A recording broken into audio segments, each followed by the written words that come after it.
दोस्तों, आप लोगों का हार्दिक रूप से अभिनंदन करता हूं अपनी सीआईबी मेट सिंपल के चैनल में। तो दोस्तों, आज का जो लेसन है वो बेस्ड है हमारा मेमोरी बेस्ड रिकॉल क्वेश्चन पे, जो कि हमारे बैंकिंग फाइनेंस मैनेजमेंट में पिछले एग्जामों में पूछा गया है। तो फ्रेंड्स, इससे पहले 2 लेसन में बना चुका हूं, जिसका लिंक आपको यहाँ पे टॉप राइट कॉर्नर में मिल जाएगा। तो पहले आप उसे जाकर देख लें और फिर इसे देखें तो ज़्यादा अच्छे से आपको इसका कॉन्सेप्ट क्लियर होगा। तो चलिए दोस्तों, शुरुआत करते हैं अपने पहले क्वेश्चन से।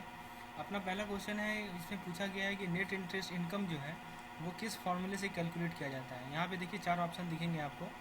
तो इन चारों ऑप्शन में से जो करेक्ट ऑप्शन है उस वो आपको सेलेक्ट करना है। तो सबसे पहले आइए समझते हैं नेट इंटरेस्ट इनकम होता क्या है।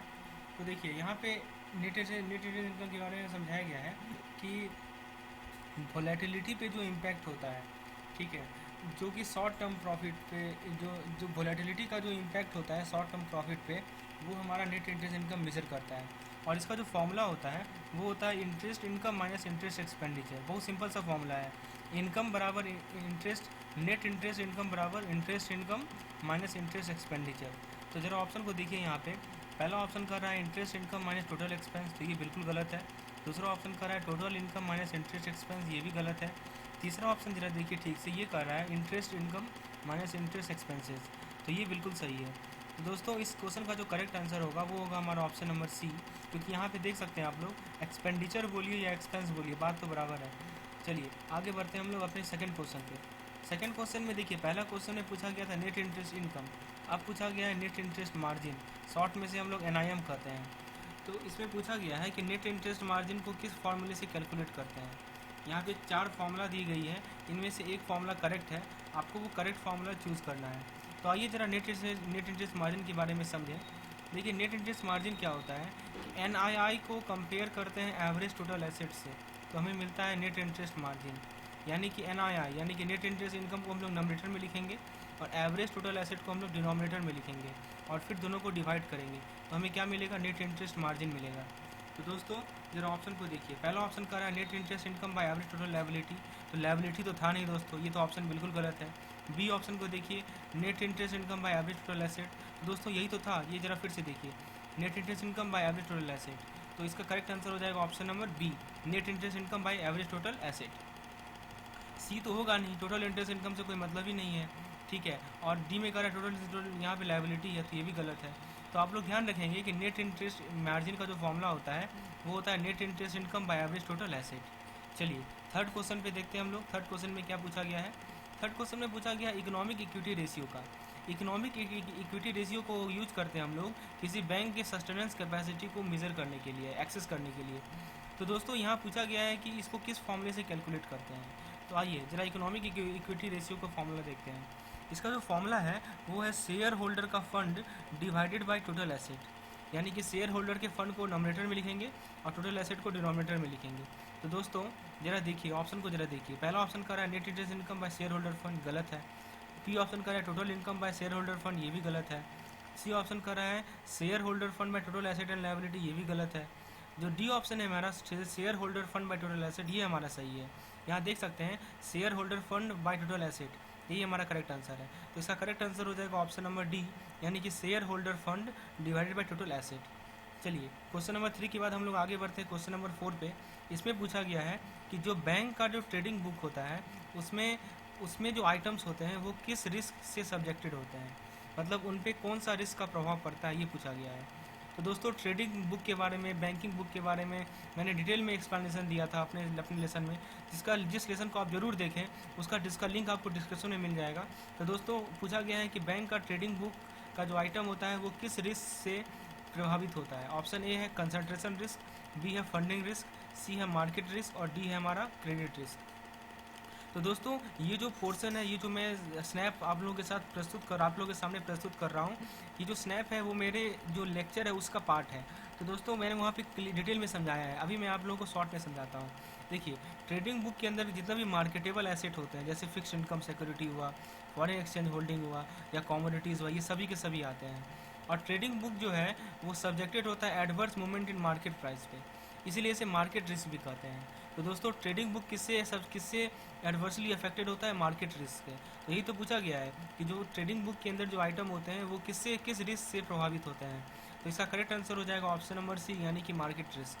चलिए क्वेश्चन नंबर 5 को देखते हैं, इसमें क्या पूछा गया है। क्वेश्चन नंबर 5 में पूछा गया है कि European option can be exercise on. तो देखिए दोस्तों, यूरोपियन ऑप्शन क्या होता है आइए समझते हैं। देखिए ये 5 तरह के ऑप्शन है, आइए हम लोग डिटेल में पाँचों को पढ़ लेते हैं।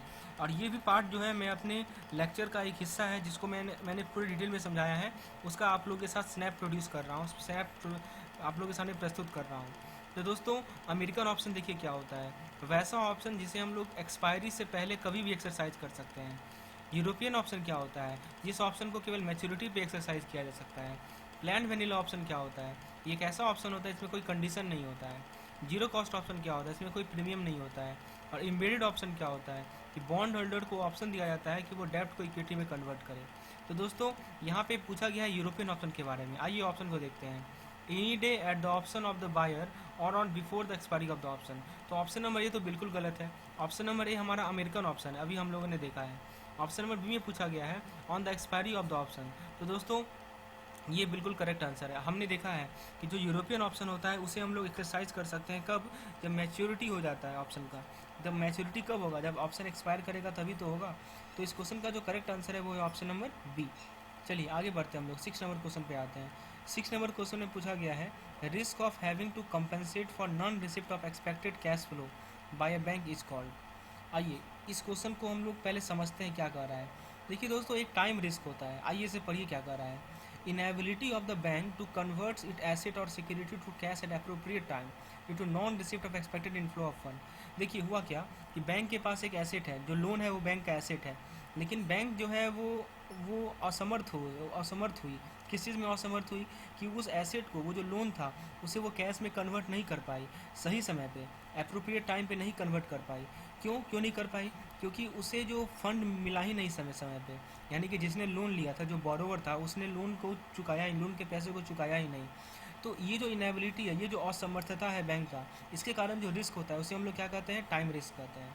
देखिए फिर लिखा हुआ है, ये जो रिस्क होता है वो तब होता है जब लोन अकाउंट एनपीए हो जाता है। ठीक है, एनपीए कब होगा, जब लोन का जो इंस्टॉलमेंट है वो नहीं पे किया जाएगा। ठीक है, एज़ पर लोन एग्रीमेंट। तो ऐसा रिस्क को क्या कहते हैं हम लोग, टाइम रिस्क कहते हैं। दोस्तों ये जो मैं आप लोगों के साथ ये जो क्वेश्चन आंसर सेशन शेयर कर रहा हूँ, इसका एक फ़ायदा ये भी है कि आपका जो कॉन्सेप्ट है वो रिव्यू हो रहा है। ये इसका थ्योरेटिकल एस्पेक्ट तो मैं अपने पूरे प्लेलिस्ट में समझाया हुआ है, लेकिन आप लोग रिवीजन पर्पज़ से इसको बार बार देख सकते हैं, इस क्वेश्चन आंसर सेशन को। चलिए तो इस क्वेश्चन का जो करेक्ट आंसर है कि risk of having a compensate for non receipt of expected cash flow, इसका करेक्ट आंसर होगा ऑप्शन नंबर सी, यानी कि टाइम रिस्क। उम्मीद है कंसेप्ट आप लोगों को क्लियर हो रहा होगा।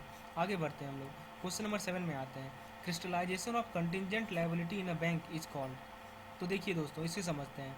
देखिए इसे हम लोग कॉल रिस्क कहते हैं, किसी तरह का लिक्विडिटी रिस्क को जिसमें कंटिजेंट लायबिलिटी का क्रिस्टलाइजेशन हो जाए। ठीक है, हाँ, तो इसे हम लोग कॉल रिस्क कहते हैं। दोस्तों क्रिस्टलाइजेशन क्या होता है और कंटिजेंट लायबिलिटी क्या होता है, इसके बारे में मैंने डिटेल डिस्कशन किया है, जिसका लिंक आपको डिस्क्रिप्शन में मिल जाएगा। आप लोग वहाँ जाके समझिए इन दो चीज़ों को, क्योंकि देखिए ऐसे रटना जरूरी नहीं है, समझना बहुत ज़रूरी है।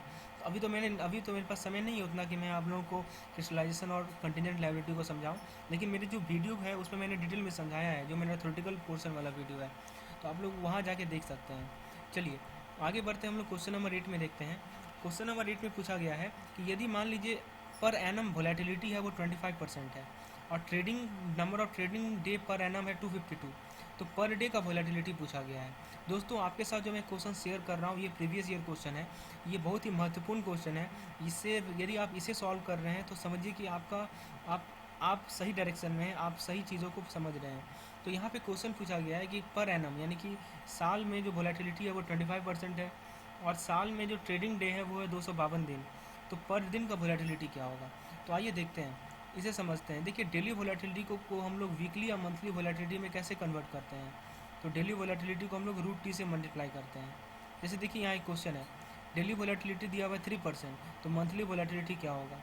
तो 3% दिया हुआ है ना, तो 3 को मल्टीप्लाई कर देंगे √30 से, तो हमें मिल जाएगा मंथली वोलेटिलिटी। यहाँ क्वेश्चन में उल्टा है, यहाँ पे क्वेश्चन में हमें पर एनम वोलेटिलिटी दिया हुआ है। कितना दिया हुआ है दोस्तों, 25% दिया हुआ है।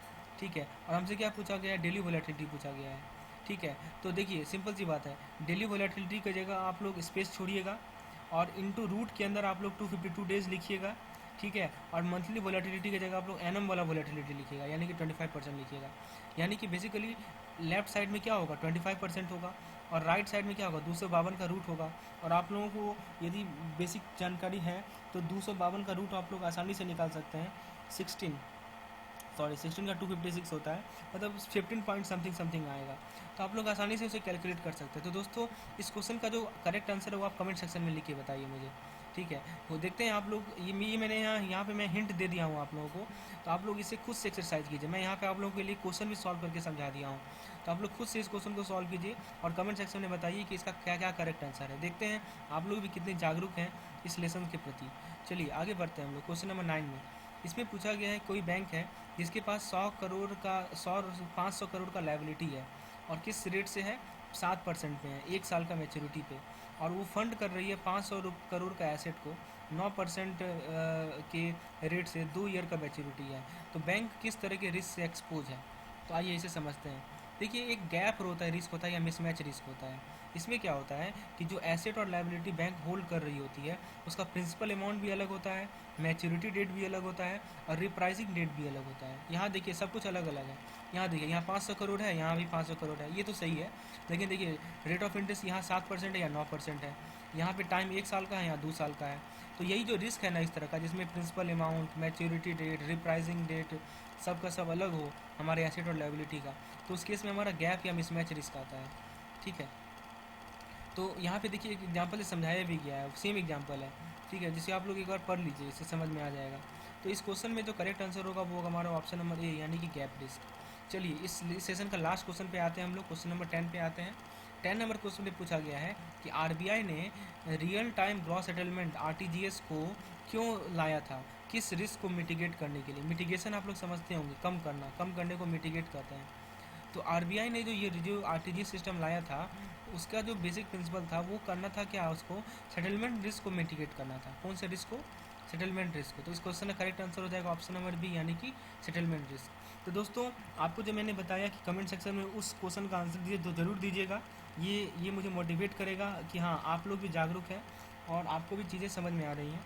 और फ्रेंड्स कैसा लगा आपको लेसन जरूर कमेंट सेक्शन में बताइए। यदि आप लोग और ऐसा लेसन चाह रहे हैं जिसमें मैं और भी क्वेश्चन आप लोगों के साथ डिस्कस करूं जो कि प्रीवियस ईयर आ चुके हैं, तो आप लोग ज़रूर कमेंट सेक्शन में कुछ पॉजिटिव कमेंट कीजिए जो कि एक पॉजिटिव वाइब देता है और मुझे मोटिवेट करता है ऐसे वीडियो लेसन बनाने में।